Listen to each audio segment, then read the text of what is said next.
विश्वानि देव सवितर्दुरितानि परासु यद्भद्रं तन्नरासु। ओम भद्रं कर्णेभिः शृणुयाम देवा भद्रं पश्येमाक्षिभिर्यजत्राः स्थिरैरङ्गैस्तुष्टुवांसुस्तनूभिर्व्यसेम देवहितं यदायुः। वेद प्रेमियों सुधी श्रोताओं सब प्रति हम सब ऋग्वेद के चतुर्थ मंडल के 8वें सूक्त की व्याख्या में प्रवेश करने जा रहे हैं। इस सूक्त में 8 मंत्र हैं।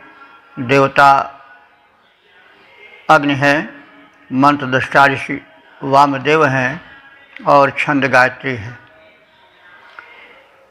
तो अब हम सर्वप्रथम इस चतुर्थ मंडल के 8वें सूक्त के पहले मंत्र के विषय में जान लें। छंद और मंत्र दृष्टारिष तथा देवता पूर्ववत हैं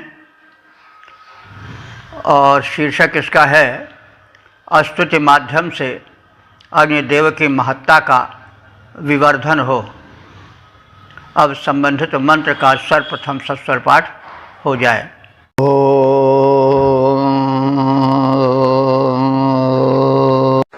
दूतम्बो विश्ववेदसं हव्यवाहममर्त्यम् यजिष्ठवृञ्जसे गिरा। इस प्रथम मंत्र में अग्नि की महत्ता का और पश्चात उनकी उपासना में व्यापकता आवे, इसका कथन है। तो अग्नि के वैशिष्ट को बताया जा रहा है कि हे अग्नि देवता, तुम विश्ववेदसम, विश्ववेदसम माने संपूर्ण ज्ञान से संपन्न हो, सर्वज्ञ हो, सब जानते हो, तुमसे कुछ छिपा नहीं है, सृष्टि के सारे रहस्यों से तुम अवगत हो। और हव्यवाहम, हव्यवाह हो अर्थात देवों तक हव्यान्न पहुँचाने वाले हो। और कैसे हो? अमर्त्य, अमर्त्य माने अमर हो। और कैसे हो? यजिष्ठम, यजिष्ठ माने पूजनीय। और कैसे हो? दूतम, देवदूत हो। वह तुमको हम सब उपासक गिरा रेंजसे, गिरा माने अपनी स्तुति वाणी द्वारा, रेंजसे माने बढ़ाते हैं, अर्थात तुम्हारी महिमा का विवर्धन करते हैं। तो हे अग्निदेव, तुम संपूर्ण ज्ञानों से संपन्न हो, हव्यवाह हो, अविनाशी एवं अतिशय पूज्य हो, एवं देवों के दूत हो। मैं स्तुति द्वारा तुम्हें बढ़ाता हूँ, तुम्हारी वृद्धि करता हूँ। तो इसका क्या तात्पर्य हुआ कि अग्नि समर्थ है तो आदमी बढ़ावे तो बढ़ें। यह बात इस रूप में समझनी चाहिए कि कोई कितना ही महत्वपूर्ण क्यों न हो, लेकिन जब तक उसके विषय में कुछ बताया न जाए तब तक उसकी शक्ति का अनुभव नहीं हो पाता है। और जाने बिनु न होई परितीति, बिनु परितीति होई नहीं प्रीति, यह गोस्वामी जी का कथन है कि भाई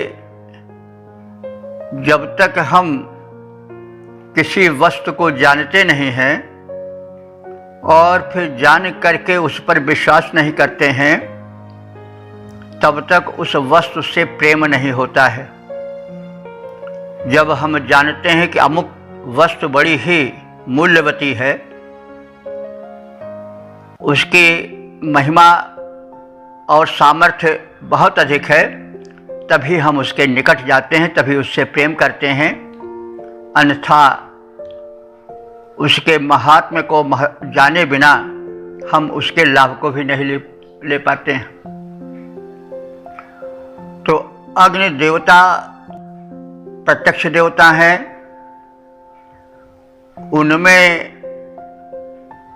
कुछ अतिरिक्त जोड़ने की आवश्यकता नहीं रहती, केवल उनके महिमा, उनकी महत्ता, उनकी व्यापकता को ही जानने की आवश्यकता है। जो शब्द हैं वे व्याख्या मांगते हैं। सूत्र रूप में ऋषियों ने कह दिया, लेकिन व्याख्या क्रम में उनको विस्तृत रूप से जानना आवश्यक हो जाता है, क्योंकि वही बात आती है कि जाने बिनु न होई प्रतीति और बिन प्रतीति होई नहीं प्रीति। तो अग्निदेव ही इस सृष्टि के सर्वाधार हैं। सूर्य रूप में, विद्युत रूप में, हमारे गृहस्थी में जलने वाले अग्नि के रूप में वे ही हैं। और हमारे शरीर में भी अग्नि ही सूक्ष्म रूप से विद्यमान है। और जब तक वे रहते हैं दीप्त, जब तक जठराग्नि रूप में वे दीप्त रहते हैं, प्रबल रहते हैं, तब तक भोजन पचता है। जब वे मंद हो जाते हैं तब फिर पाचन क्रिया मंद पड़ जाती है, परिणाम स्वरूप शरीर ढलने लगता है। ताप बनकर वही स्थित हैं और वे हमारे रोम रोम में व्याप्त हैं, सभी प्राणियों में व्याप्त हैं। तो अग्नि की महत्ता हम कहते आए हैं, इसलिए यहाँ बहुत अधिक नहीं कहने की आवश्यकता है, लेकिन हम अग्नि की व्यापकता को समझें और अग्नि की महत्ता को समझें। हम लोग अग्नि को केवल घर में जलने वाली चूल्हे में रहने वाले सिमट करके इसी तक समझ लेते हैं। और अज्ञान ही अंधकार है, और अंधकार में पड़ा हुआ व्यक्ति भटकता है, लड़खड़ाता है, गिरता है। प्रकाश की आवश्यकता होती है। अग्नि प्रकाश का और शक्ति का प्रतीक है। अग्नि तत्व ही सर्व प्रमुख तत्व है इस सृष्टि का।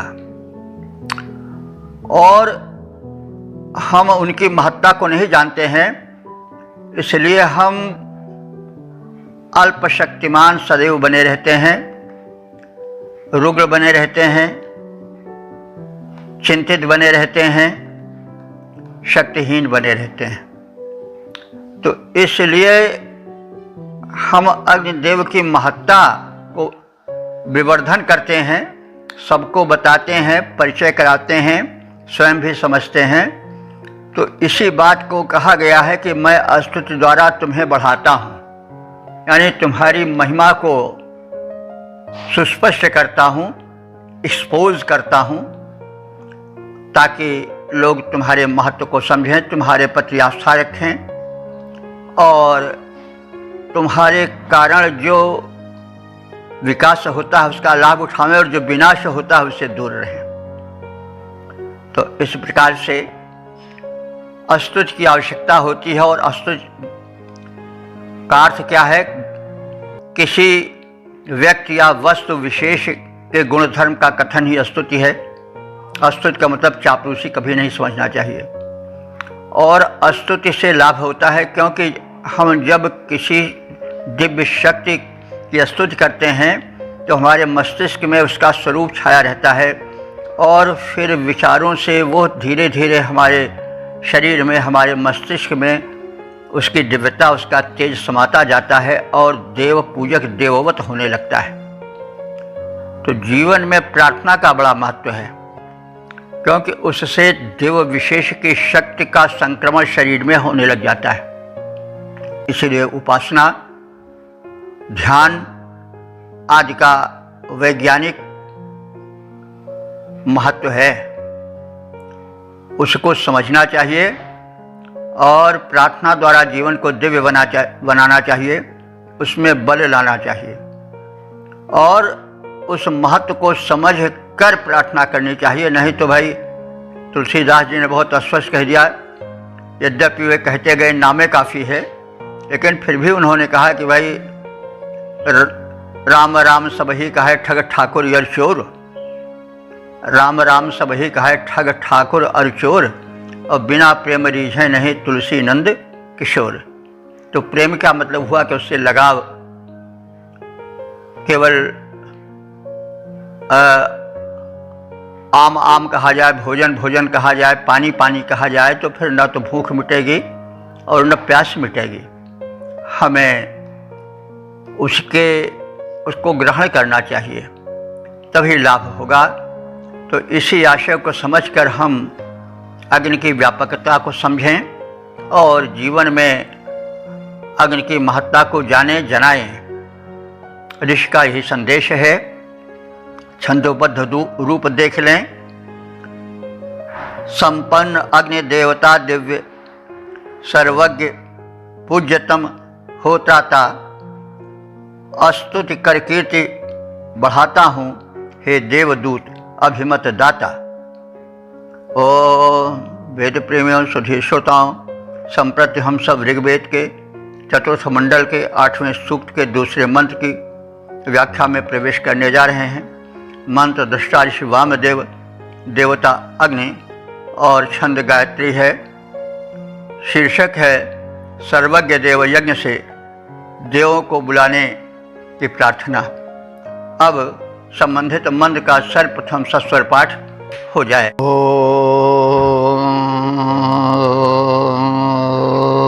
सहि वेदावसुधितिं महां आरोधनं दिवः स देवां एह वक्षते। इस दूसरे मंत्र में अग्निदेव की सर्वज्ञता का कथन है। वे दिव्य शक्तियों से पूर्ण परिचित हैं। कहाँ किस स्थान पर कौन सी दिव्य शक्ति है, इससे विषय विधिवत ज्ञान है। और इस प्रकार से इन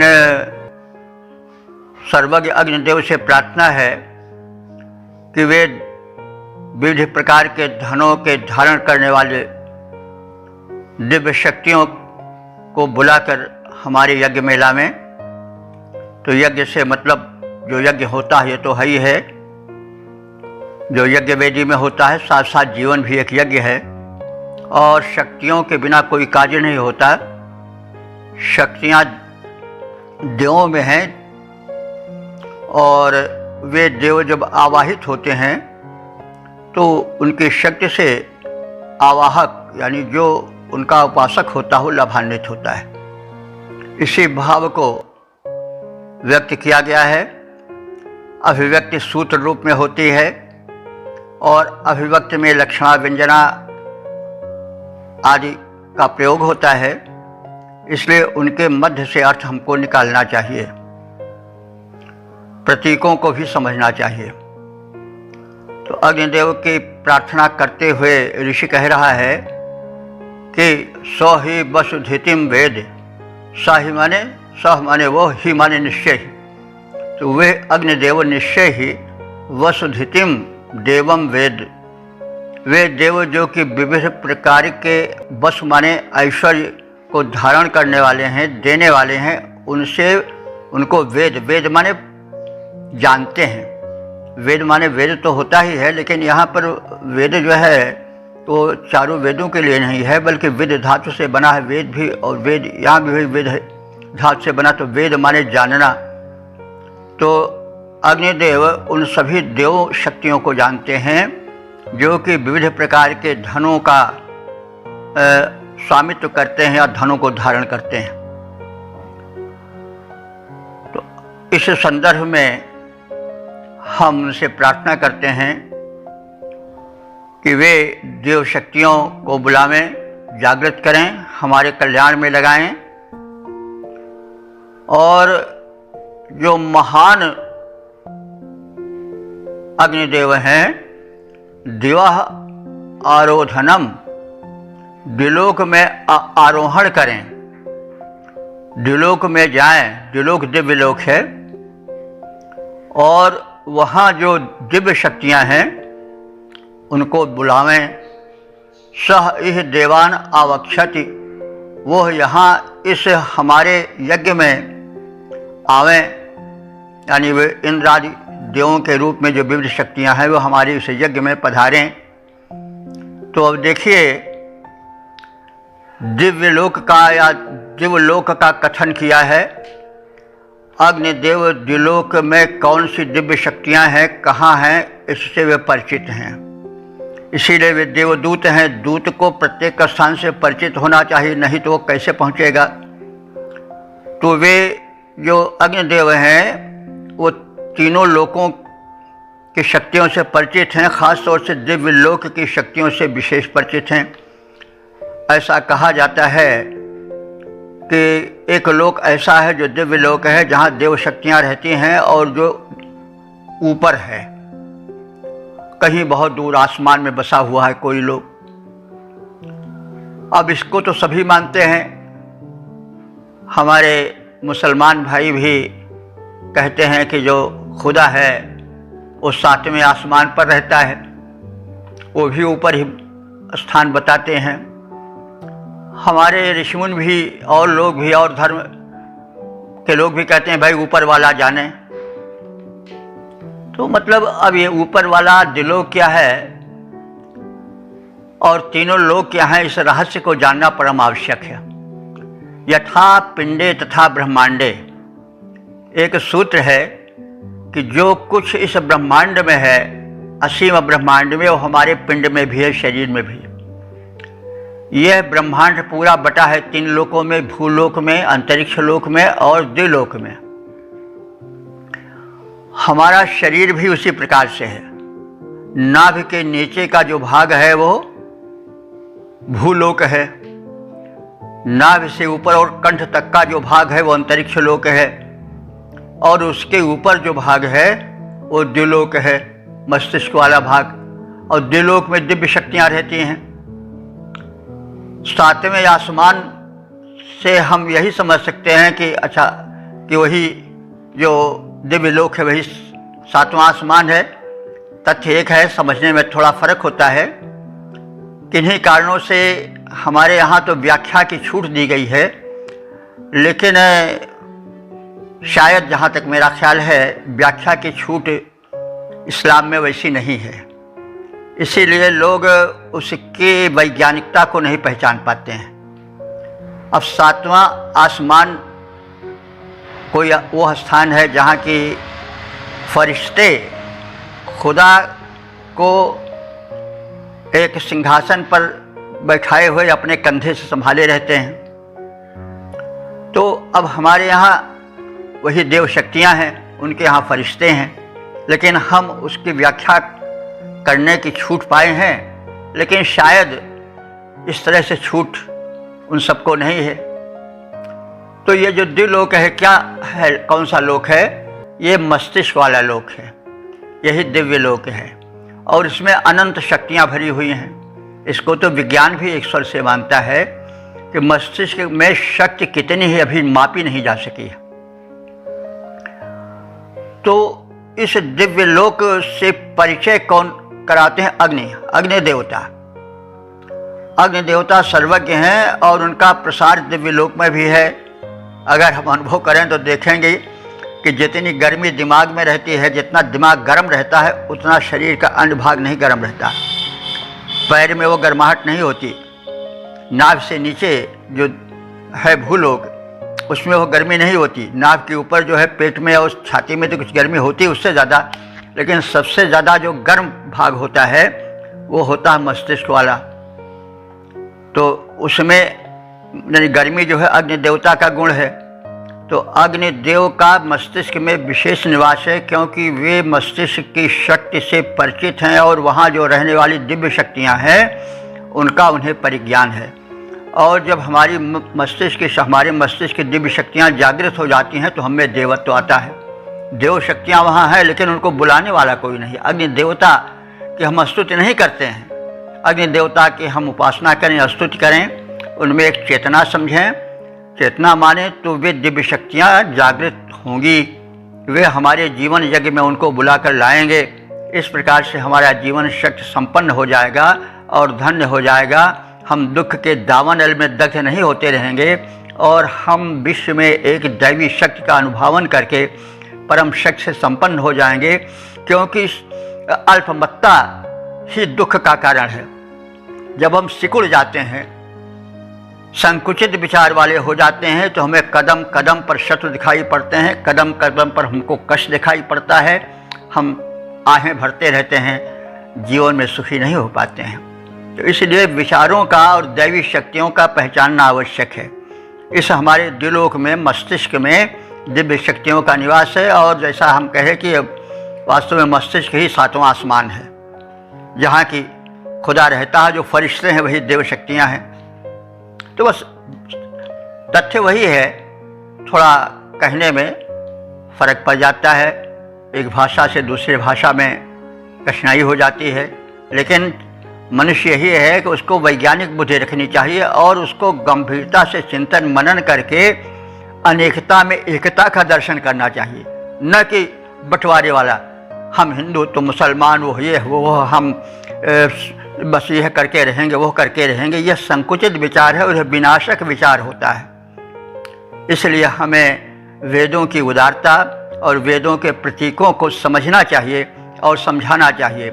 ये तभी संभव है जब वेद के का प्रचार प्रसार व्यापक रूप से होगा और वेदार्थ से लोग परिचित होंगे। अभी हमारे यहाँ भी एक संकुचित धारणा फैली हुई कि वेद अर्थ जानने के लिए नहीं है। अरे भाई, उस अज्ञानता को छोड़ो, अब आओ, प्रकाश में आओ, तो वेदार्थ को जानो, उसके संकेत को समझो और उसको जीवन में उतारो। केवल रोटी रोटी कहने से रोटी नहीं मिलेगी, केवल पानी पानी रटने से प्यास नहीं बुझेगी, तो केवल जाप करने से यह उससे काम नहीं पूरा चलेगा। तो इसलिए कहने का मतलब वेदार्थ को समझें, समझाएं, उसके प्रतीकों को समझें। तो इस प्रकार से कहा गया है कि वह सह इह देवान आवक्षति, वह हमारे जीवन यज्ञ में अथवा यज्ञ में जो दिव्य शक्तियाँ हैं, जो दिलोक में हैं, जहाँ की उन्हीं की पहुँच है, उस स्थान को सब लोग नहीं जानते हैं, तो वहाँ पहुँच करके भी दिव्य शक्तियों का आवाहन करें, हमारे इस यज्ञ में उन्हें लावें अथवा जीवन यज्ञ में उनको स्थान दें, उनको बुला कर लावें, ताकि हमारा जीवन यज्ञ पूर्ण हो सके। तो अग्नि देवता धनधारियों से विधिवत परिचित हैं, धनधारी देवों से, क्योंकि देव शक्तियों में ही धन है। तो वे दिव्य लोक के सर्वश्रेष्ठ स्थानों को भी जानते हैं, इसलिए वे इंद्रादि समस्त देवों को हमारे इस यज्ञ में बुलावें। अर्थ स्पष्ट हो गया होगा। हमारा जीवन यज्ञ दिव्य शक्तियों से पूरित हो, क्योंकि शक्ति ही से तो संसार चल रहा है। और शक्तियाँ हैं कहाँ? अग्नि में है, वायु में है और जल में है, मेघों में है, और वो सब शक्तियाँ हमारे शरीर में भी हैं। यथा पिंडे तथा ब्रह्मांडे, शरीर में 3/4 भाग जल का है, नेत्रों में अग्नि रूप से ज्योति रूप में अग्निदेव समाये हुए हैं, और इसी तरह से हमारे रोम रोम में देव रह रहे हैं। अंतरिक्ष को भी देव माना गया है, आकाश को भी देव माना गया है। तो अंतरिक्ष भी हमारे शरीर में व्याप्त है, और हम भूल गए हैं कि जब ये आकाश तत्व क्षीण हो जाता है तो हम रुग्ण हो जाते हैं, ब्लड प्रेशर बढ़ जाता है। जहाँ रिक्त है, खाली जगह है, वही आकाश है। तो हमारी नसनाड़ियों में भी आकाश तत्व है। वो आकाश तत्व जब विकारों से भर जाता है और कार्बन उसमें जम जाता है, तो फिर रक्त का संचार बंद हो जाता है। आकाश तत्व जो जो क्षीण होता जाता है, त्यों त्यों ब्लड प्रेशर बढ़ता जाता है, त्यों त्यों मृत्यु के निकट प्राणी पहुंचता जाता है। तो इन सब वैज्ञानिकता को वेद में संकेत रूप में कहा गया है, और उसको समझने की आवश्यकता है, चिंतन मनन की आवश्यकता है। तो इस दृष्टि से हम सब वेदार्थ समझाएं। वेद बड़े वैज्ञानिक हैं, उसमें शब्द शब्द में विज्ञान भरा हुआ है। हाँ, वह प्रतीक माध्यम से कहा गया है। वेद एक काव्य भी है, अलंकारिकता भी आ गई है, लेकिन अर्थ में प्रवेश करके हम उसकी दिव्यता को ग्रहण करें और अपने जीवन को धन्य बनावें, स्वस्थ बनावें, सुंदर बनावें, शिवत्व से परिपूर्ण करें। तो इसका हम छंदोबद्ध रूप भी देख लें। अग्नि सभी धनिकों से परिचित, अग्नि सभी धनिकों से परिचित दिव्य लोक के हैं ज्ञाता, वे लाएं बुला यज्ञ में देवों को, मैं विनय सुनाता। ओम वेद प्रेमियों, सुधीर श्रोताओं, संप्रति हम सब ऋग्वेद के चतुर्थ मंडल के 8वें सूक्त के तीसरे मंत्र की व्याख्या में प्रवेश करने जा रहे हैं। मंत्र दृष्टा श्री वामदेव देवता अग्नि और छंद गायत्री है। शीर्षक है अग्निदेव के सामर्थ्य का कथन। अब संबंधित मंत्र का सर्वप्रथम सस्वर पाठ हो जाए।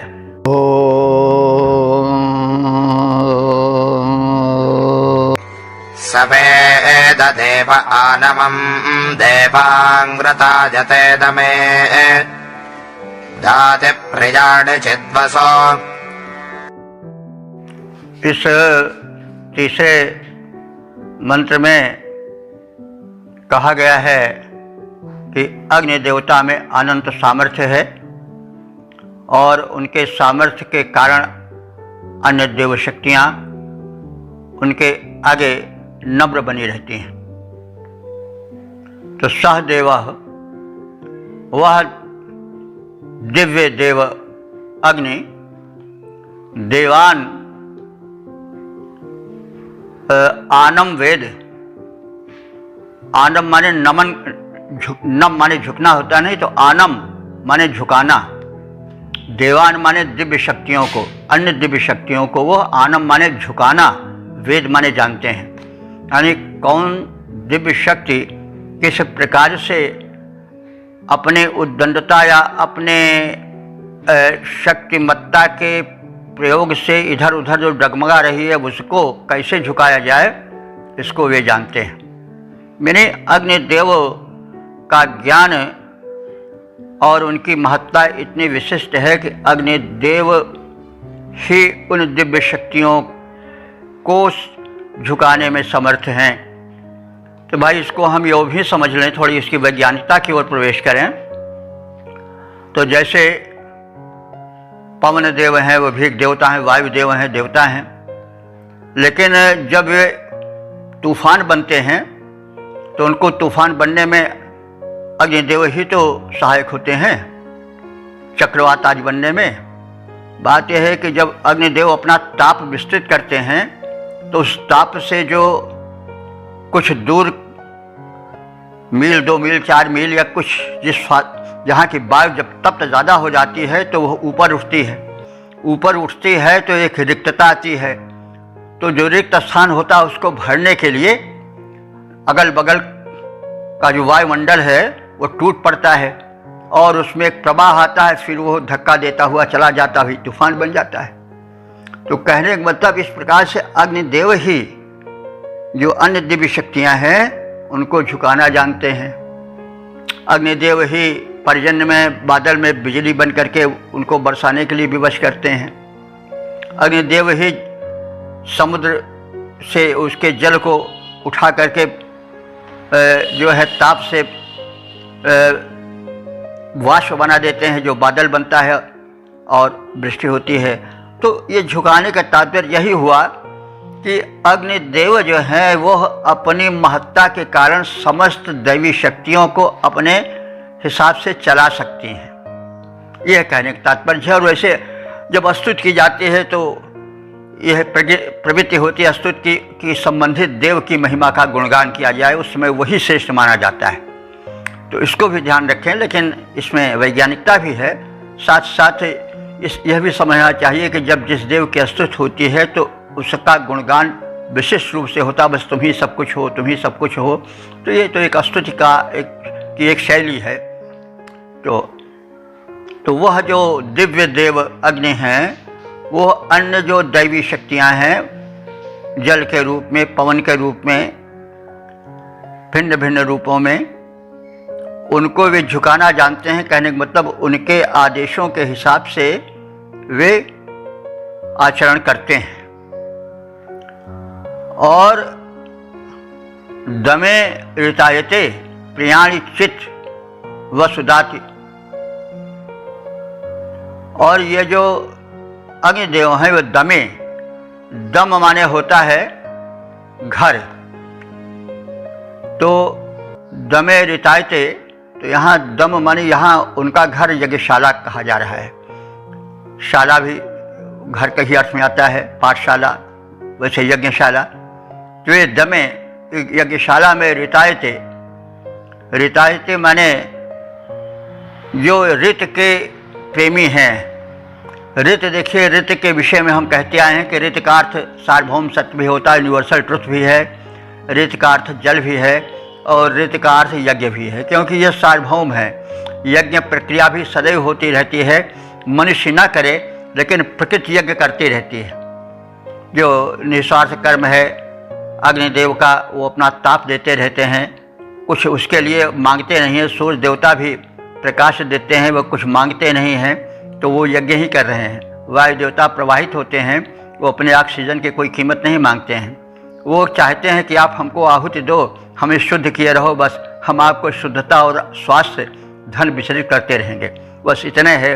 वो कुछ आपसे चाहते नहीं हैं, और आप देते हैं तो उसको 100 गुना करके आपको ही लौटा देते हैं। इसीलिए वो देव कहलाते हैं कि जो दे वही देव है, और जो केवल ले वही दानव है।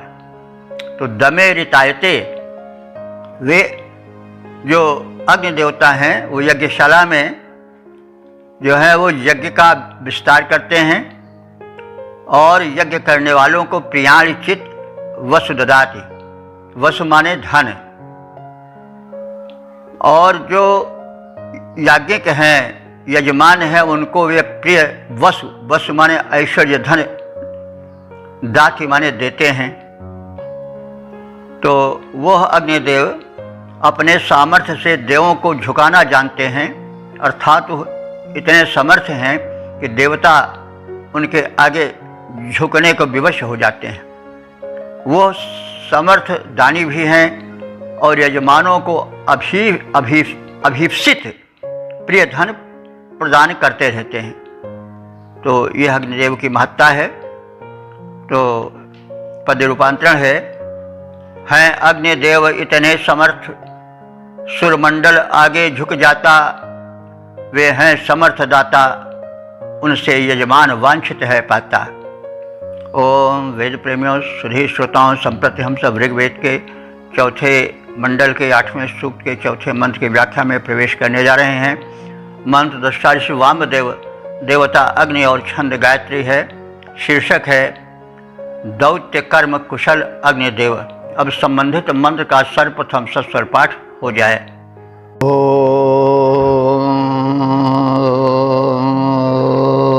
सहोदासेद दौत्यं चिकित्वां अंतरीयते विद्वां आरोधनं दिवः। इस चौथे मंत्र में अग्निदेव को दूत कर्म में कुशल बताया गया है।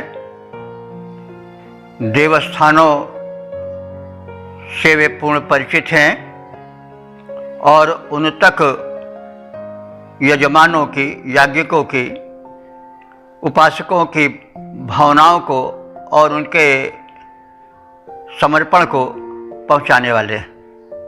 इसलिए विशिष्ट महत्व उनमें है।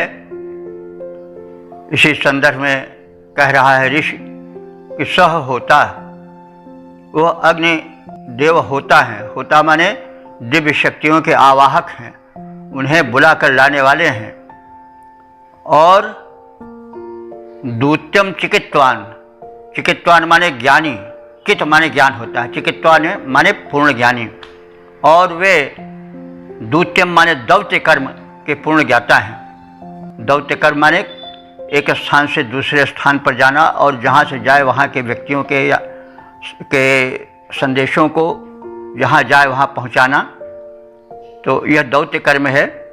और दौत्य कर्म में यह भी आवश्यक है कि व्यक्ति स्थान विशेष का ज्ञाता हो, नहीं तो दूर तक जाना है, भटक जाएगा तो फिर संदेश क्या जाएगा। तो कहने का मतलब अग्नि की पहुँच चारों ओर है, इसीलिए उनको वैश्वानर कहा जाता है, जो संपूर्ण चारों ओर व्याप्त हों, सर्वज्ञ हों।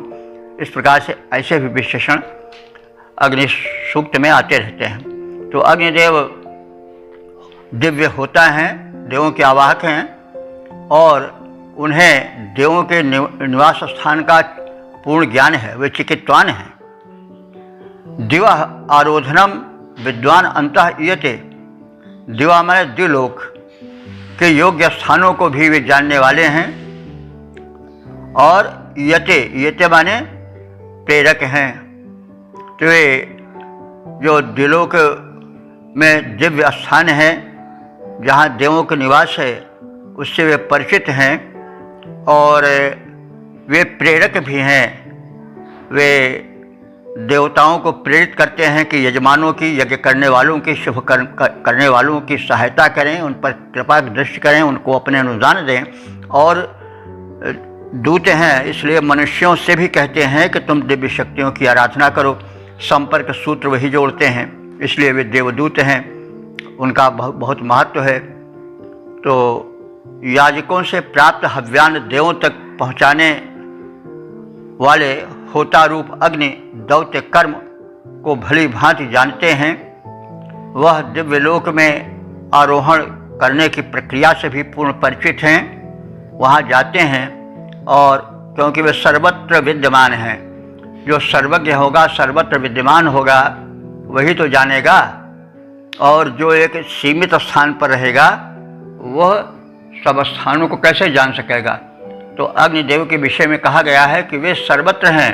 वे दिलोक में सूर्य बनकर रह रहे हैं और वही अंतरिक्ष में वायु बनकर रह रहे हैं, भूमंडल में भी वही रह रहे हैं, अग्नि बन करके वही भिन्न भिन्न रूपों में व्याप्त हैं तीनों लोकों में। और उनका प्रचार प्रसार सर्वत्र है, उनसे कोई वस्तु छिपी नहीं है। अन्य देवों की शक्तियाँ उतनी विस्तृत नहीं है जितनी अग्निदेव की है। वायु का प्रचार प्रसार एक सीमित रूप में होता है, जल भी एक सीमित स्थान में ही, ये सब देवत्व हैं, देव शक्तियाँ हैं, लेकिन ये भी कुछ सीमित स्थानों में सिमट कर रहती हैं।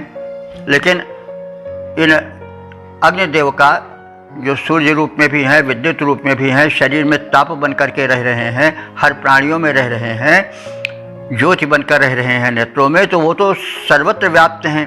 तो जो सर्वत्र व्याप्त है वही तो दूतत्व कर सकता है। नहीं तो कोई आदमी जब अपने मोहल्ले में भूल जाता है दूसरे मोहल्ले की बात क्या बतावेगा, फिर वो देश विदेश की बात क्या बतावेगा।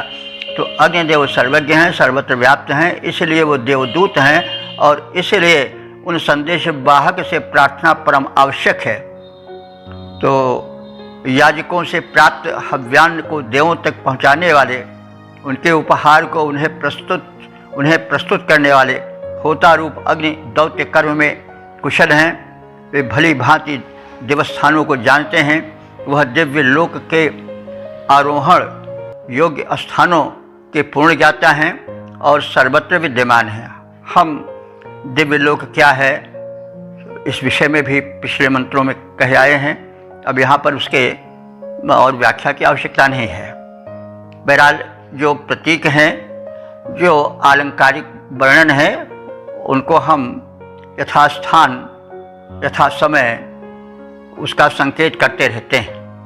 तो इसी परिप्रेक्ष्य में अर्थ को समझने की आवश्यकता होती है और मंत्र की गंभीरता, उसकी वैज्ञानिकता पर ध्यान देने की आवश्यकता है। पद्य रूपांतरण है दौत्य कर्म में कुशल अग्नि, है दौत्य कर्म में कुशल अग्नि, हव्यान सुरों तक पहुँचाता, सर्वत्र व्याप्त वह दिव्य लोक के सर्व स्थानों का ज्ञाता। तो इस प्रकार से अग्निदेव की महत्ता का कथन हुआ। ओम वेद प्रेमियों, सुधीर श्रोताओं, संप्रति हम सब ऋग्वेद के चतुर्थ मंडल के 8वें सूक्त के 5वें मंत्र की व्याख्या में प्रवेश करने जा रहे हैं। मंत्र दृष्टा ऋषि वामदेव देवताग्नि और छंद गायत्री है। शीर्षक है अग्निदेव के प्रिय कौन है। अब संबंधित मन का सर्वप्रथम सस्वर पाठ हो जाए।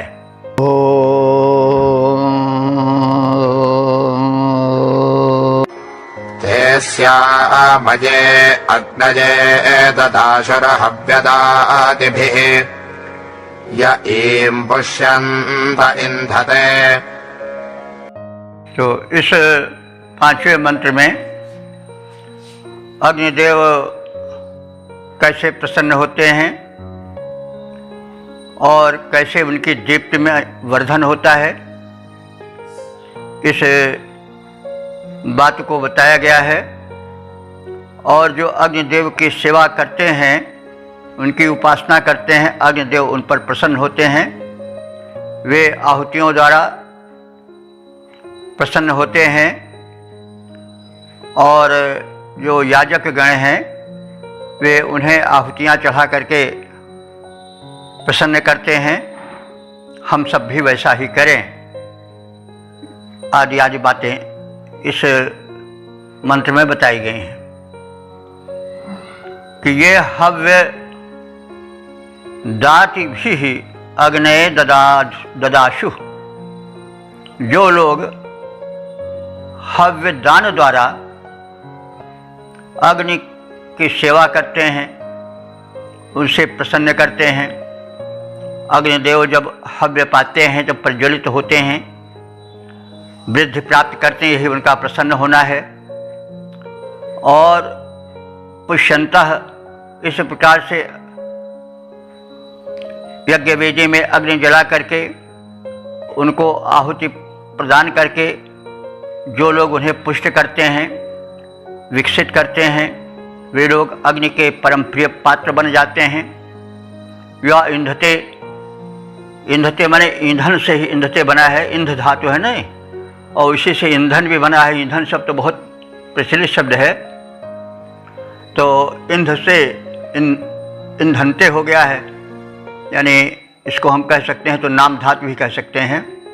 तो इस प्रकार से जो ईंधन दे करके ईंधित किया जाता है, वही क्रिया ईंधनते हो जाती है। ईंधते ईंधेते ईंधनते हो जाएगा। तो यह ईंधनते, जो उपासक गण अग्नि देवता को ईंधन देते हैं, समिधा द्वारा प्रदीप्त करते हैं, वे अग्निदेव के परम प्रिय बन जाते हैं, यानी अग्निदेव की कृपालुता उन पर बनी रहती है।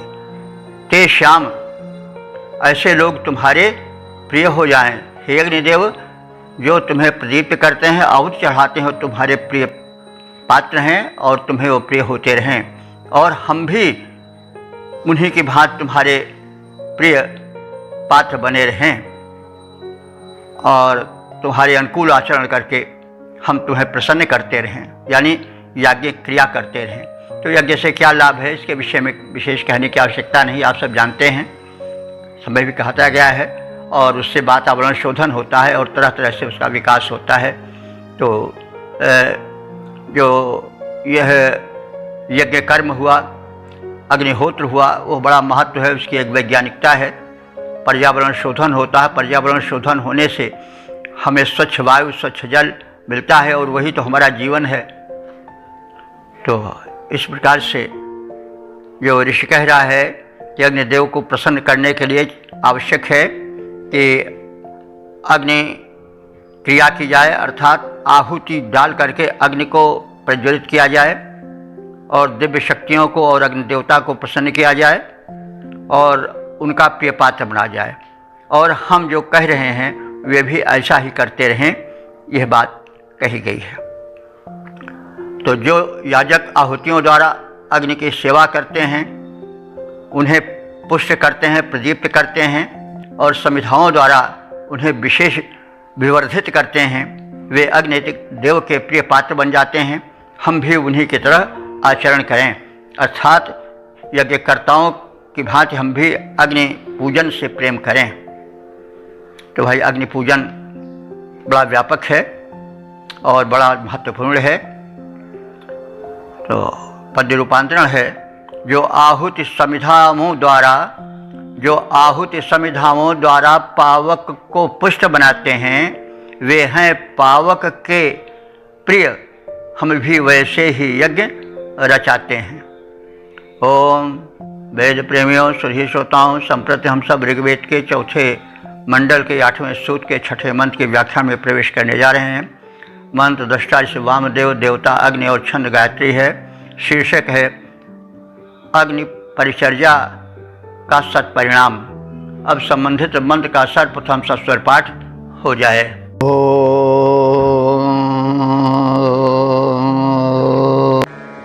ते राजा ते सुबीर्जये सभां सौविशृण्विरे ये अग्नादधिरे दुवाः इस मंत्र में अग्नि परिचर्या के लाभ बताए गए हैं। अग्नि परिचर्या से, आहुतियाँ आदि डालने से जो यज्ञ करता है उसको धन धान्य की प्राप्ति होती है, शेष संतान उसे मिलते हैं। तो यज्ञ के लाभों का कथन है। तो ये अग्नाह दुआह दधरे, अग्नाह दुआह माने अग्नि में आहुति, दधरे माने धारण कराते हैं अथवा अग्नि में जो आहुति डालते हैं। सस्वांसः ते राया विष्णु वरे, सस्वांसः माने होता है अग्नि की सेवा करने वाले, ते माने वे, राया माने धन धान्य से, विष्णुवे माने युक्त हो जाते हैं। तो जो अग्नि में आहुति डालते हैं, यज्ञ कर्म करते हैं, वे फलस्वरूप अग्नि की से धन धान्य प्राप्त करते हैं और प्रसिद्धि प्राप्त करते हैं। ते सुवीर्यैः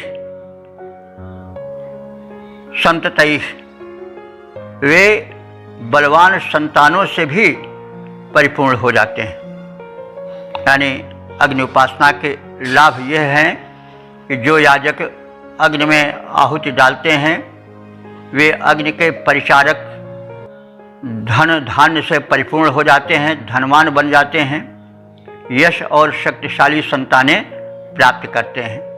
व्यक्ति क्या चाहता है कि हमारे घर में धन धान्य भरा हो, हम यशस्वी बने और हमारी संतानें सुखी और स्वस्थ हों। यही तो मनुष्य घूम फिर करके मांगता है। तो जो अग्नि क्रिया संपन्न करता है उसे यह सब वस्तुएं मिलती जाती हैं। और इस प्रकार से अग्नि क्रिया के संपन्न करने के लाभों का कथन किया गया है। और यही अग्नि की भक्ति है। अग्निहोत्र करना और विविध रूप में व्याप्त अग्नि को जागृत रखना ही जो है अग्नि की सेवा है, वही अग्नि के लिए प्रसन्नता करने का साधन है। तो पद्य रूपांतरण है, जो जन पावक के सेवक बन आहुतियाँ करते हैं प्रदान, संतान शक्तिशाली पाते बन जाते हैं धन धान्यवान। ओम वेद प्रेमियों, सुधीर श्रोताओं, संप्रति हम सब ऋग्वेद के चौथे मंडल के 8वें सूक्त के 7वें मंत्र की व्याख्या में प्रवेश करने जा रहे हैं। मंत्र दृष्टा ऋषि वामदेव देवता अग्नि और छंद गायत्री है। शीर्षक है अग्नि से संपन्न बनाने की प्रार्थना।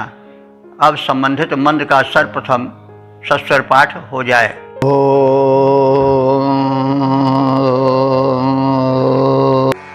अस्मे राजो दिवे दिवे संचरन्त पुरस्प्रहाः, अस्मे वाजा असईरताम्। इस मंत्र में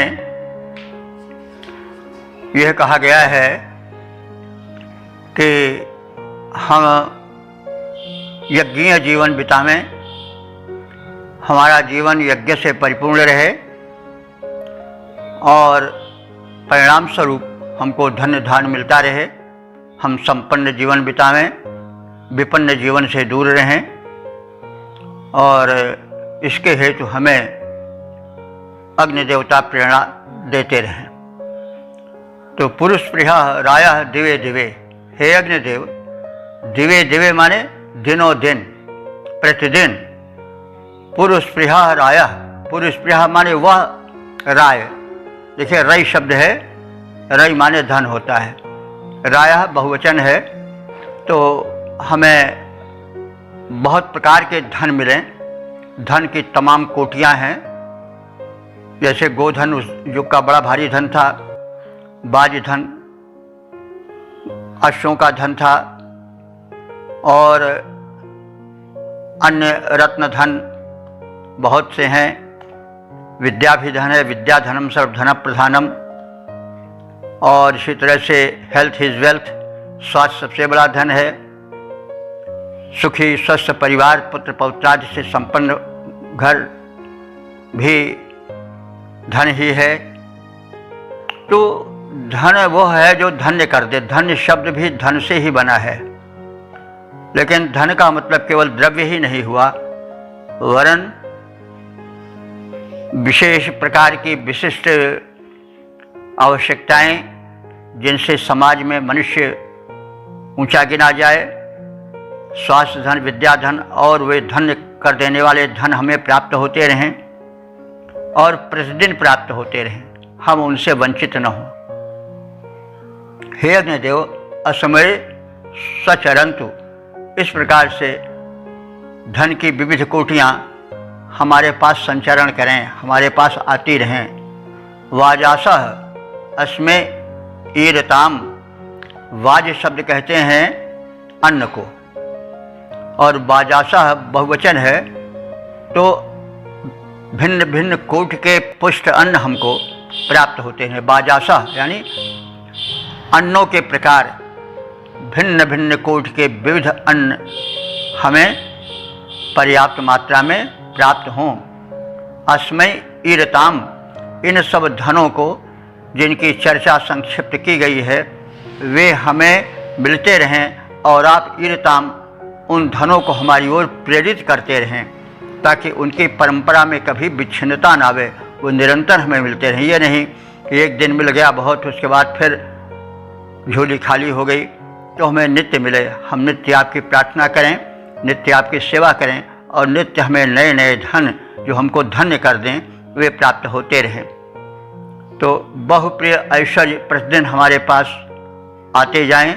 हे अग्नि देवता, विविध प्रकार के परम प्रिय ऐश्वर्य और धन जो हमें धन्य कर देता है वो हमको दिनों दिन मिलता रहे। विविध प्रकार के अन्न, धन धान्य, पोषक खाद्य पदार्थों से हमारा घर परिपूर्ण रहे, और हम उसके द्वारा यज्ञ के शुभ कर्म करते रहें, क्योंकि अन्नों से ही तो यज्ञ होता है। अन्न धन रहता है तभी आहुति होती है, तभी और चीज़ें होती हैं। धन रहता है, गायों को धन हुआ तभी उससे दुग्ध आदि मिला, उससे मक्खन और घी आदि मिला, जिससे कि आहुति बनती है। तो और इस प्रकार से जो ये है अश्वों का धन, ये वाहन का साधन है, ये भी हमें मिले। कहने का मतलब धन की जितनी कोटियाँ हैं वे हमें उपलब्ध होती रहें, और हमें धन के साथ धन यानी उच्च कोट के अन्न भी मिलते रहें, जिससे हम यज्ञ कर्म निरंतर करते रहें। और हे अग्नि देवता, आप हमें शुभ कर्मों के लिए प्रेरित भी करते रहो, क्योंकि मनुष्य की प्रवृत्ति आलसी प्रवृत्ति होती है। वो जब पा गया तो बस उसी में संतुष्ट हो जाता है, और फिर सोचता है कि अरे अब तो बहुत हो गया, अब क्या करेंगे। तो ये भी बहुत ज़्यादा इच्छा करना वो तृष्णा में आ जाता है, और बिल्कुल संतोष करके बैठे रहना कि अजगर करे न चाकरी, पंछी करे न काम, दास मलूका कही गए सबके दाता राम। ये भी बुरा है, अति सब चीज़ की बुरी होती है, और ये भी बुरा है कि तृष्णा कभी बुझे ही नहीं। तो लेकिन जो आवश्यकता है वो तो हमें मिलती ही रहे। हमें इतना धन मिले, साईं इतना दीजिए जामे कुटुंब समाए, मैं भी भूखा ना रहूं, साधु न भूखा जाए। हमारे यहाँ धन की यही परिकल्पना है कि हमारे पास इतना धन हो कि हम भी छाया में रहें, हम भी भूखे न सोएं, और हमारे यहाँ आने वाला भी अभाव पूर्ण जीवन में निराश होकर न लौट जाए, यानी हम उसका सत्कार स्वागत कर सकें। तो इतना धन हमें अवश्य दो। तो यही हमारे यहाँ धन की जो है वो परिकल्पना है। तो मध्यम, ना धनहीनता रहे और न धन का बहुत आधिक्य हो जाए, और हो भी जाए तो फिर ऐसी प्रेरणा जगे कि हम उस धन को सामाजिक कृत्य में लगाते रहें। यही संदेश है और यही अर्थ है इस मंत्र का। तो बहुप्रिय ऐश्वर्य प्रतिदिन हमारे पास आते जाएं। हे देवता, हे अग्निदेव, हम आपसे यही प्रार्थना करते हैं कि विविध प्रकार के धन धान्य हमें यज्ञ के शुभ कर्म में मिलते रहें, और हम उनके माध्यम से प्रेरित होते रहें कि हम यज्ञ कर्म करते रहें, लोकोपकार करते रहें और यज्ञीय जीवन बिताते रहें। पद रूपांतरण है, बहुतों को प्रिय ऐश्वर्य हमारे निकट नित्य आते जाएं। हे अग्नि देवता, बहुतों को प्रिय ऐश्वर्य हमारे निकट नित्य आते जाएं। हमको दें धन धान्य प्रचुर, पहुँचाएं प्रचुर प्रेरणाएं। ओम।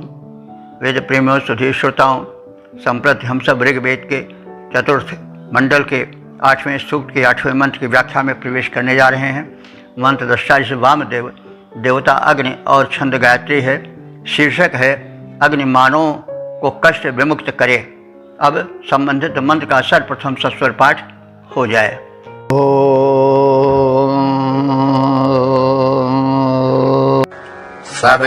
सविप्रश्चर्षडीनां शवसा मानुषाणाम् अतिक्षिप्रेम विद्यते। यह 8वां मंत्र जो है वो समापन का मंत्र है और इसमें अग्नि के सामर्थ्य के कथन के साथ ही साथ उनसे दिव्य शक्तियों के प्राप्ति और जो बाधाएं हैं, जो प्रगति के पंथ में रुकावट हैं, उनको नष्ट कर देने की प्रार्थना है। क्योंकि आप जितने ही आगे बढ़ोगे, बाधाएं और थकान उतनी ही आवेगी। तो समस्याएं जो तभी आती हैं जब हम आगे बढ़ते हैं ना। जब चुपचाप पड़े रहेंगे तब कोई समस्या नहीं है। तो कर्तव्य पथ में समस्याएं आती हैं और उन सब समस्याओं के सामना करने के लिए एक शक्ति की आवश्यकता होती है और शक्ति की याचना शक्तिमान से की जाती है। अग्नि देवता परम शक्तिमान हैं, वे दिव्य देवता हैं, प्रत्यक्ष देवता हैं, भिन्न भिन्न रूपों में हमारी सहायता करते हैं, कभी प्रकाश बनकर, कभी ऊर्जा बनकर, कभी कुछ। तो इस प्रकार से समर्थ अग्निदेव से प्रार्थना की गई है कि वे जो है वो मानवों के कष्टों को हटाएं, मिटाएं और सत्कर्म में प्रगति पथ पर चलाएं। तो सह विप्रः, वो अग्निदेव जो हैं वो विप्र हैं। विप्र का मतलब क्या हुआ कि विशेष रूपेण प्रजानाति इति विप्रः। तो विप्र जो है अब तो एक जाति बोधक हो गया है, लेकिन ऋग्वेद में जाति प्रथा उस तरह से नहीं थी जैसे आज है। वहाँ मानव केवल मानव था और मानव का जो वर्गीकरण था वो श्रम विभाजन के आधार पर होता था। सभी मनुष्यों में एक ही तरह की क्षमताएं नहीं होती, किसी में कुछ क्षमता होती है तो किसी में कुछ होती है। तो उन क्षमताओं से जो युक्त होता है, जिस विशेष प्रकार की क्षमता से, उसको उस कोट में रख दिया जाता है। कुछ लोगों में बौद्धिकता अधिक होती है, विचारात्मकता होती है, चिंतनात्मकता होती है, तो वे विप्र हो जाते हैं क्योंकि विशेष रूप से किसी तत्व को पहचान लेते हैं, जान लेते हैं। कुछ लोग लड़ना भिड़ना शारीरिक शक्ति से संपन्न होते हैं और युद्ध क्रिया में या योद्धा वृत्ति में अधिक सक्षम होते हैं, तो वे क्षत्रिय हो गए। क्योंकि छलात् किरत त्रायते तदग्रह क्षत्रिय शब्देश भुवनेश रूढ़ा, जो विनाश से बचावे वही क्षत्रिय है। तो जो सैन्य शक्ति है वही तो हमको सुख से सोने दे रही है, नहीं तो दुष्ट शत्रु आक्रमण करके और नष्ट भ्रष्ट कर देते एक ही दिन में सब कुछ। तो इसलिए क्षत्रिय की भी आवश्यकता है, व्यापार की भी आवश्यकता है, बिजनेस की। तो उसे वो वैश्य हो गए और शूद्र जो है वो सेवा कर्म, जिनमें बुद्धि का विशेष विकास नहीं है, तो उनकी भी आवश्यकता समाज में है सेवा कर्म की। तो सबसे सेवा धर्म कठोरा, सेवा धर्म परम घनम, सेवा धर्म परम गहनो योगिनाम अपि दुर्लभम। तो सेवा धर्म साधारण धर्म है, सेवा धर्म बड़ा कठिन होता है, सबसे सेवक धर्म कठोरा। तो कहने का मतलब, तो जो वैदिक युग था वह क्षमताओं के हिसाब से उसमें विवरण समाज का बंटवारा हुआ था। रूढ़वादिता नहीं थी कि घर में जो पैदा हुआ वह वही होगा, जो जाति बाप की है वही पुत्र की भी रहेगा, ऐसी बात नहीं थी। गुण के आधार पर चलता था। और यह तो व्यवस्था सभी देशों में है भाई, जाति प्रथा सर्वत्र है, लेकिन रूढ़ता नहीं है। रूढ़ता ही खराब कर देती है कि ब्राह्मण के घर में हुआ तो ब्राह्मण होगा, चाहे जितना पतित हो। क्षत्रिय के घर में चाहे वो बड़ा डरपोक हो, लेकिन तो भी ठाकुर कहा जाएगा। चाहे व्यापारी या व्यापार के कोई गुण ना हो तो भी वो वैश्य गिना जाएगा। शूद्र बड़ा ही प्रतिभाशाली हो तो भी वो शूद्र गिना जाए, ऐसी बात नहीं। तो ऋग्वेद के समाज में जो है वो रूढ़िवादिता नहीं थी। इस संदर्भ में हमें भी निवेदन कर देना चाहते हैं कि जो लोग वेद को एक सीमित दृष्टि से देखने की चेष्टा करते हैं और कहते हैं कि वेद तो जो है वो सिर्फ ब्राह्मणों को मानते हैं, ब्राह्मण विरोधी हैं या अन्य वर्गों के लिए उनमें कुछ नहीं है, वे कृपया इस अपने धारणा से अलग हो जाएं। यह जो है वो निश्चित ही अल्पज्ञान से प्रेरित है। वेद जो है वो एक मुक्त गगन देता है, वो स्वतंत्र चिंतन को पर्याप्त अवकाश देता है। उसमें कहीं रूढ़वादिता या कहीं कोई ऐसा हठ नहीं है। तो इसीलिए विप्र शब्द यहाँ जो है वह आया है कि जो विशेष रूप से जाने, विशेष रूपेण प्रजानाति इति विप्रः, जो किसी तथ्य को गहनता से समझ सके वह विप्र है। तो इसलिए हो गया कि प्राय ब्राह्मण ही शिक्षा में रहते थे, फिर होते होते रूढ़ हो गए, तो एक है अलग का विषय। बहरहाल हमारा इतने कथन है कि वेदों में रूढ़वादिता नहीं है, उसमें विप्र वही है, चाहे इस वर्ग का हो जो किसी विशेष विषय में विशेषज्ञ हो, वही विप्र है। मेधावी जो हो, ज्ञानी जो हो, वो विप्र है। तो सह विप्र ये अग्नि के लिए आया है कि वह विप्र अग्नि, वो मेधावी अग्नि। शवसा, शवसा माने शक्ति द्वारा। शव शब्द का तृतीया एक वचन है शवसा। तो शव माने, देखिए आज शब्द पलट गया, शव लोग मुर्दे को कहते हैं, किसी को कह दो तुम तो शव हो तो बिगड़ जाएगा, लेकिन ऋग्वेद में शव शब्द जो है वो शक्ति संपन्न के लिए आया है। तो शव माने होता है शक्ति। तो अब बाद में शब्दों में परिवर्तन होता रहता है, अर्थ कभी कभी मूल से दूर भी चला जाता है अर्थ।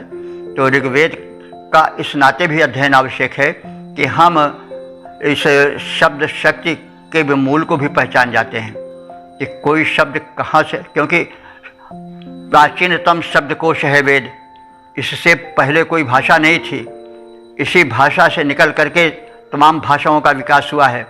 तो इसलिए इस दृष्टिकोण से भी हमें वेदाध्ययन परम आवश्यक है।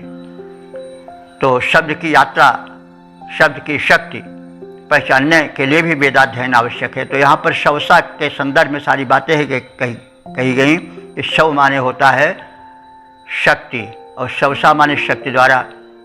हे मेधावी अग्निदेव, अपनी शक्ति द्वारा मानुषाराम चर्षणी नाम, मानुषाराम माने मनुष्यों की, चर्षणी नाम माने प्रजाओं की, यानी अपने द्वारा परिपालित प्रजावर्ग की तुम जो हो वो रक्षा करते हो।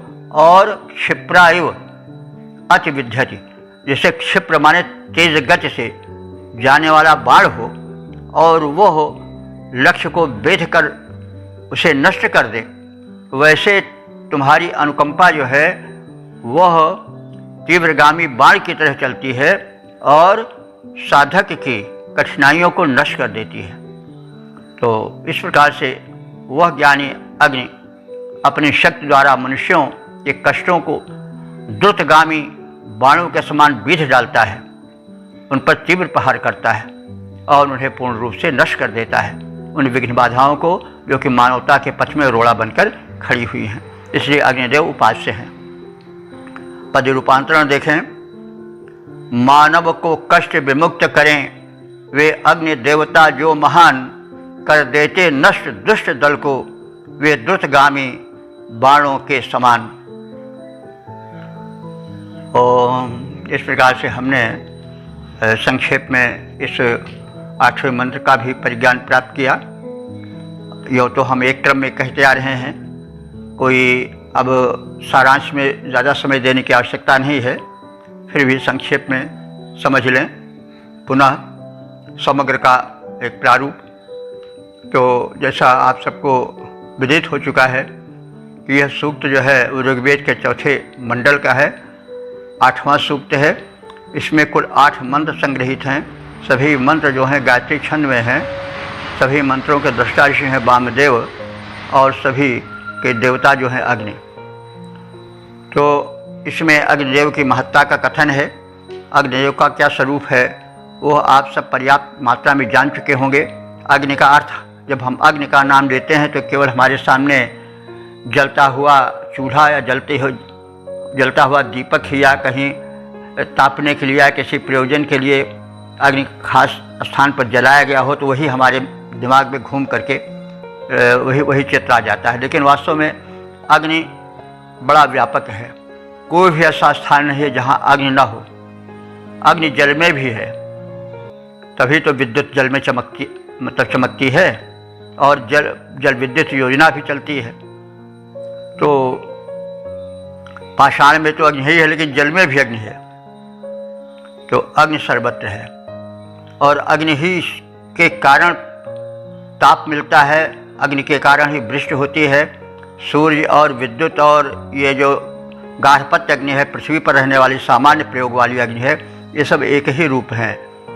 और कहीं वो जो है वह कोमल रूप में, कहीं कठोर रूप में, कहीं प्रकाश रूप में, कहीं किसी रूप में, कहीं किसी रूप में, सर्वत्र हमारे जीवन में और पूरे सृष्टि में क्रियाशील रहती है।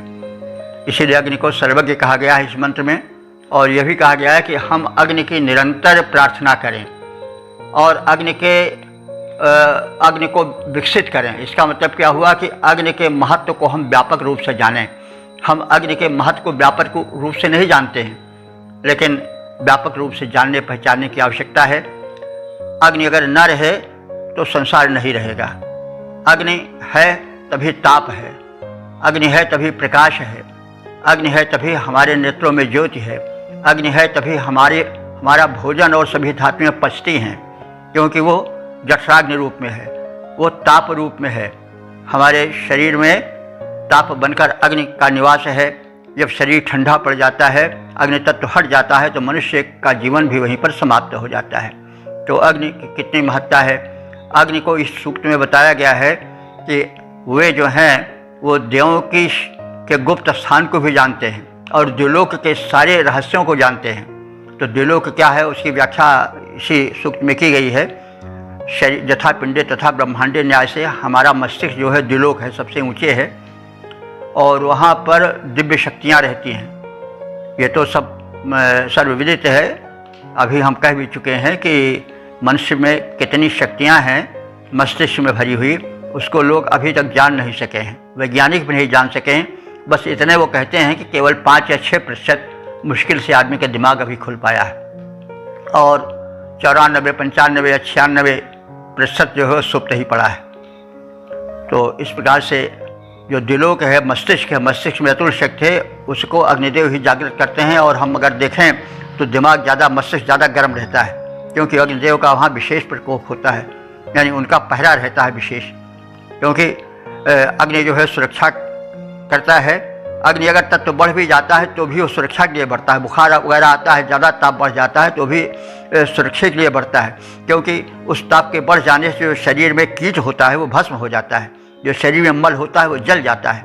और जो कीड़े आवारा या हानिकारक विषाणु हैं, वायरस हैं, वो जो प्रवेश कर जाते हैं नासिका या जल के नासिका के माध्यम से, सांस के माध्यम से, या जल पीने के माध्यम से, या भोजन के माध्यम से, या कोई विषैला कीट मच्छर आज काट लेता है तो जो प्रवेश हो जाते हैं और होते ही रहते हैं, उन सबको नष्ट करना होता है। तो अग्निदेव ज्वर बनकर आते हैं और उसको नष्ट करते हैं। तो कहने का मतलब हुआ कि अग्निदेव की महिमा सर्वत्र है।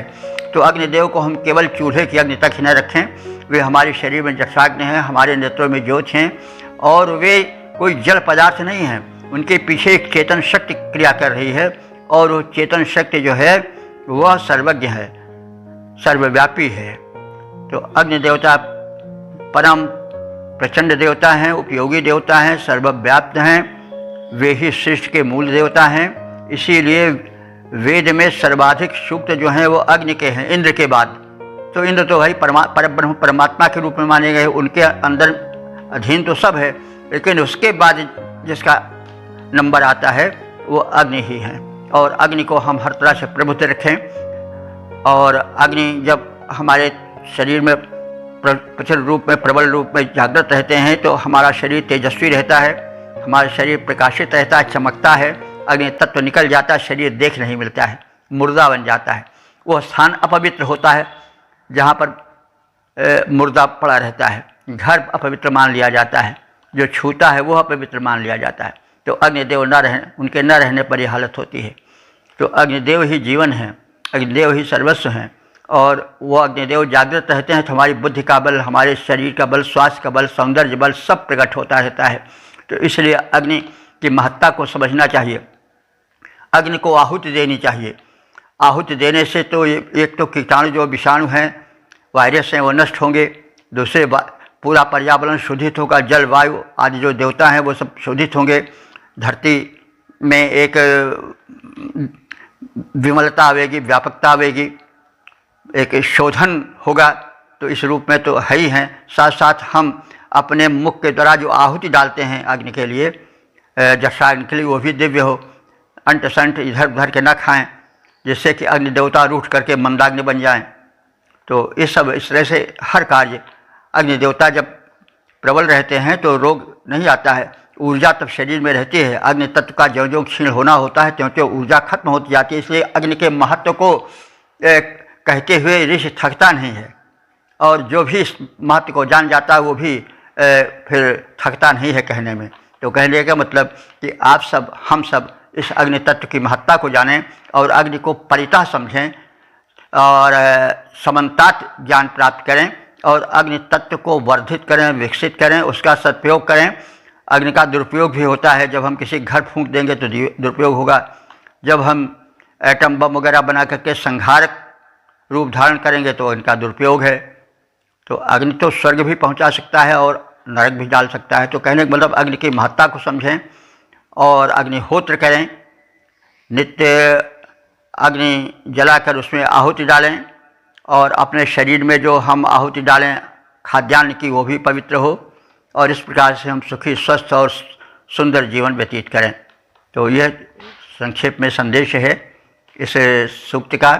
और अग्निदेव की महत्ता को हम लोग समझें और अच्छा तो होगा कि हम एक यजनशील जीवन बितावें और आहुति कर्म प्रारंभ हो जाए। अगर ये है आहुति कर्म प्रारंभ हो जाए, यज्ञ शुरू हो जाए, तो सारा प्रदूषण अपने आप समाप्त हो जाएगा। अग्नि की महत्ता को हम समझेंगे तो प्रदूषण अपने आप भाग जाएगा। लेकिन हम महत्ता को अग्नि की नहीं समझते हैं, हम निरंतर अग्नि तत्व का दुरुपयोग करते हैं और प्रदूषण ही फैलाते हैं। तो कहना बहुत, समझना ज़्यादा। हम समय समय पर कहते रहते हैं और आप सब उसको सुनते समझते रहें। जो थोड़ा सुने हों वे पीछे के सूक्तों को अवश्य जानें, और अच्छा होगा कि प्रथम एपिसोड से जानें। तो वेद के जो मर्म हैं, जो उसमें वैज्ञानिकता है, जो जीवन विषयक संदेश हैं, उनको हम प्रकट करने की चेष्टा करते हैं। तो हम तो अल्प चेष्टा करते हैं, आप अधिक चेष्टा करें और वेद के ज्ञान का प्रचार प्रसार करें। जीवन को धन्य बनावें, घर परिवार को धन्य बनावें, समाज को धन्य बनावें, विश्व को धन्य बनावें और धरती पर स्वर्ग उतारने का उपक्रम करें। तो ये हमारा निवेदन है। इसलिए वेदार्थ का प्रचार प्रसार परम आवश्यक है और हम चाहेंगे कि आप लोग वेद विषयक अपनी उत्कंठाएँ प्रकट करें। यदि कोई समस्या कहीं वेद विषयक हो तो हम तक पहुँचावें। हम चेष्टा करेंगे कि उसका समाधान करें और इससे एक अच्छा होता है, प्रश्नोत्तर के माध्यम से कार्य चलता है तो अच्छा होता है और उससे एक आगे बढ़ने में सहायता मिलती है। तो अगर आवश्यक समझें तो हम लोगों से संपर्क भी कर सकते हैं, क्योंकि हम लोग अपने जीवन को समर्पित कर दिए हैं वेद के प्रचार प्रसार के लिए। आप सब इसमें सहयोग करेंगे तो हम अपने को धन्य मानेंगे और एक बड़ा अच्छा कार्य होगा। तो इस प्रकार से हम अपने वाणी को विराम देते हैं। ओम सर्वे भवन्तु सुखिनः, सर्वे सन्तु निरामयाः, सर्वे भद्राणि पश्यन्तु, मा कश्चित् दुःख भाग् भवेत्।